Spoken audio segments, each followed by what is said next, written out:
Has no brain. Kat, Chris Maloney, he's the star of Law and Order, Organized Crime, which we can talk about at length, called President Trump a clear and present danger to America after commuting the prison sentence of George Santos. That's the reason, because he allowed Santos to get out. Does that make him a clear and present danger?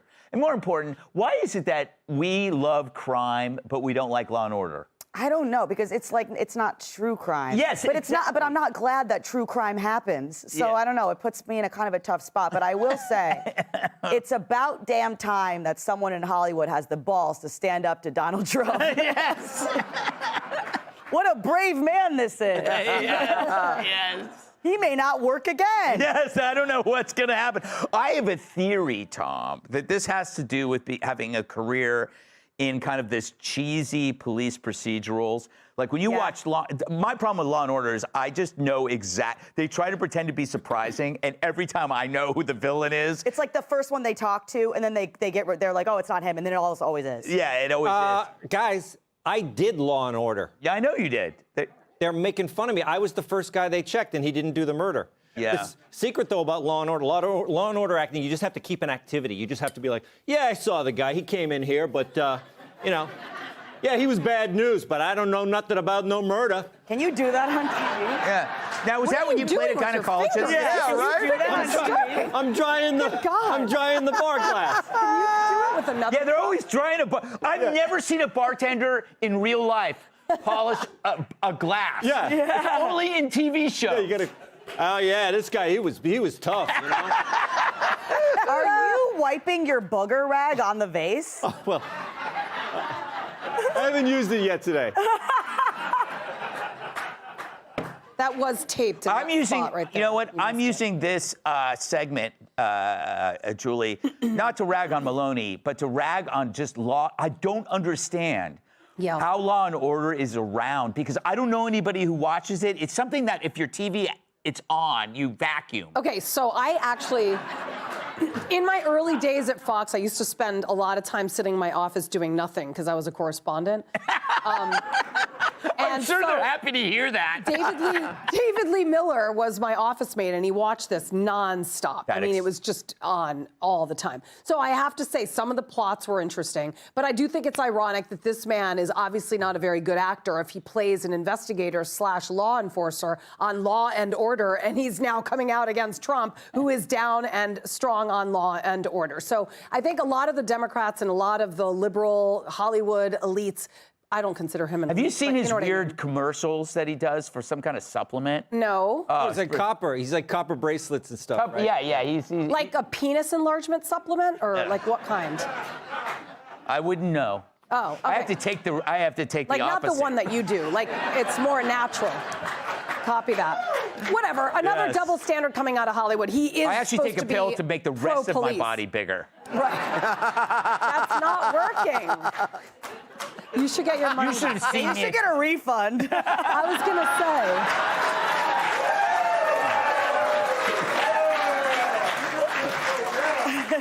say. Not that your head has shrunk.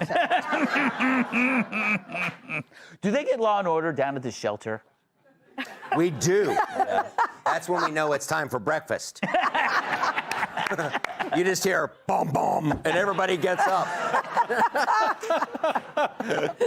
Boom, boom. I hope it's oatmeal. Boom, boom. Leftover pizza from Pizza Hut. What is going on with that show? You work in television. The scripts to me seem like they don't get edited or something. I wrote on a lot of situation comedies, and you're always jealous of the Law and Order gang because there's a place you have to be in the plot. It's a great gig. I'm so insanely jealous of all the actors, everybody involved in Law and Order. This guy's been on that show for 25 years. Insane. He's set. He can do the dumbest he ever wants to, and he's untouchable. He's like, you know, I got arthritis. I put on a copper bracelet. Trump's the enemy. I put on my copper vest. My copper knees are working good. He's a lunatic, but he's a rich lunatic. He is a lunatic. Yes. It's like but I'm more interested in the lunatic than the character in the show. Yeah. Law and Order, to me, when I turn it on, I get dumber with every single scene, and yet I. You got to go with it. You got to go with it. It's the crack cocaine of viewing. You wait for one of those Law and Order marathons. You get into your hotel room at the Holiday Inn and just lay back. Lay back. Let Law and Order take over. Well, you like Forensic Files, right? Forensic Files is so good. Forensic Files is amazing. 30 minutes, you start out with it, and you just go with it, and it's real, and you know exactly. It's like there are no big surprises, because there's no big surprises in crime. I love that voiceover guy say, and he didn't know he left his DNA on the table. Tom Shalhoub wiped his prints off the vase on the Gutfeld show. The murder weapon was in plain sight. You know what? They thought he was a robot gynecologist. Do you know what I always say about Tom? Is that he reminds me of every husband in a Dateline. He volunteers to lead the search party. The search party for his missing wife, and like he somehow, because he wants to make sure they don't go out to the shed, or the storage unit that he somehow just started renting months ago. Turns out Shalhoub never went to the boathouse. Because he'd rented it 2 months before. Yeah, it's Keith Morrison. Little did they know that Tom Shalhoub had more secrets up his sleeve. I love when he goes, oh no. Oh no. Click here to subscribe to the Fox News YouTube page to catch our hottest interviews and most compelling analysis. You won't get it anywhere else. President Trump offering this response to the No Kings protesters that gathered across our country this weekend. Watch. I think it's a joke. I looked at the people. They're not representative of this country. And I looked at all the brand new signs paid for, I guess it was paid for by Soros and other radical left lunatics. It looks like it was. We're checking it out. The demonstrations were very small, very ineffective, and the people were whacked out. When you look at those people, those are not representative of the people of our country. I'm not a king. I work my off to make our country great. That's all it is. I'm not a king at all. Joining me now to react is independent journalist Evita Duffy Alfonso. Evita, did these protests accomplish anything? Well, I would say no, they did not, and I thought the president's points were spot on. So first of all, he's right. These protests were Soros funded, Open Society Foundation funded. And the other thing is, if you looked around at these protests, Todd, everyone was old. I have never seen a movement where there's energy and excitement and everybody's 55 and older. It's just impossible. It reminded me of the Women's March in 2016 or these Doge protests where just everybody is elderly. There's no youth and energy behind this, which means it's pretty inorganic, which President Trump is right. It was inorganic. And if you think about what they're fighting for, right, anti-ICE protests, right, they're angry that President Trump is deporting illegals. Who is that good for? Working class Americans. So there's a generational divide here, but then there's also, I think, a class divide in these protests. The people who are here are wildly out of touch with what normal, regular Americans want from this country. And quite frankly, to your earlier point, a lot of those individuals, we don't have an exact number, but a lot of them were paid to be there. And that is concerning because that's not necessarily the organicness that you want to see in our society when you protest. Meantime, the DOJ has reportedly found evidence that Democrats are skewing crime information ahead of the midterms. The report from Fox Business senior correspondent Charlie Gasparino reads in part, quote, the number of felonies in Chicago, not to mention New York, Los Angeles, and Portland, Oregon, is declining only because woke prosecutors are knocking down felonies to something less severe for political reasons, DOJ sources say. It looks like the Democrats are trying to get voters to ignore reality, and Evita, it looks like they just got caught.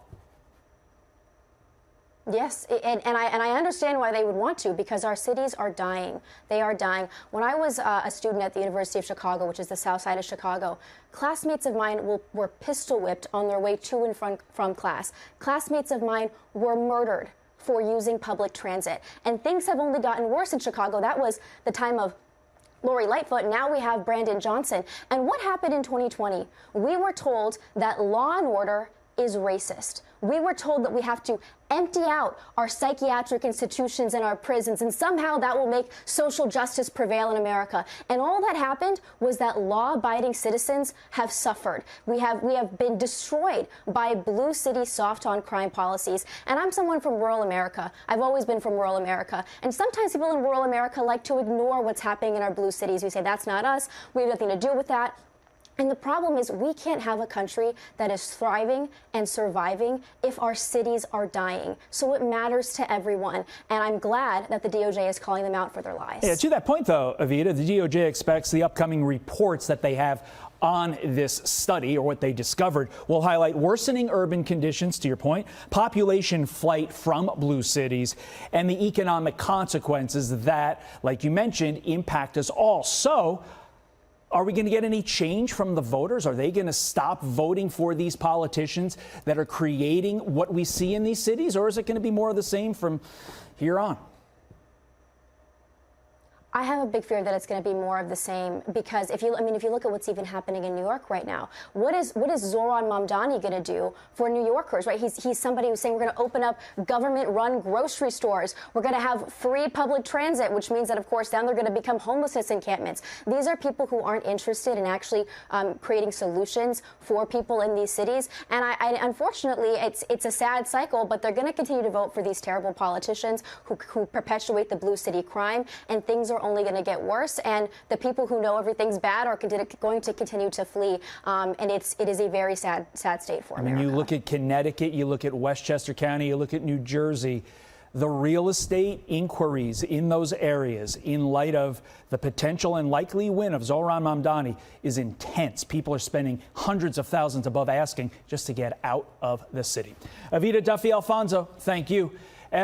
Democrats making a show of their opposition, joining nationwide protests over the weekend as the shutdown seems to have no end in sight. President Trump telling Maria Bartiromo it's because Democrats lack strong leadership.